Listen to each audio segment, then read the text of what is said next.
কুণাল ঘোষের সঙ্গে বেশ বন্ধুত্ব হয়ে গিয়েছে। মন্তব্য বিচারপতি অভিজিৎ গঙ্গোপাধ্যায়ের। একদিন আমার চেম্বারে এসেছিলেন, বেশ অবাক হয়ে গিয়েছিলাম। বিচারপতি গঙ্গোপাধ্যায়ের মতে মানুষটা খারাপ না। আমি একটি অনুষ্ঠানে গিয়েছিলাম, উঠে দাঁড়িয়ে আমার সঙ্গে কথা বললেন, ভদ্র মানুষ, ভালো ব্যবহার করলেন। আমি বা কেন খারাপ ব্যবহার করব?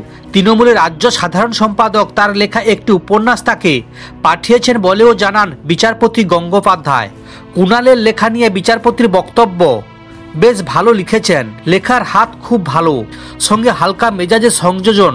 যদিও আমাকে গালাগাল করতে ছাড়ছেন না, আমাকে টুল নিয়ে বাইরে বসতে বলেছেন। কলকাতা হাইকোর্টে বিচারপতির সঙ্গে তার ব্যক্তিগত সম্পর্ক যে ভালো, সে কথা মেনে নিয়েছেন কুণালও। তবে একই সঙ্গে জানিয়েছেন, দল বা তৃণমূল নেতৃত্বকে নিশানা করলে দলের মুখপাত্র তিনি নিজের ভূমিকা পালন করবেন। সমস্ত খবর দেখতে এই চ্যানেলের সঙ্গে থাকুন।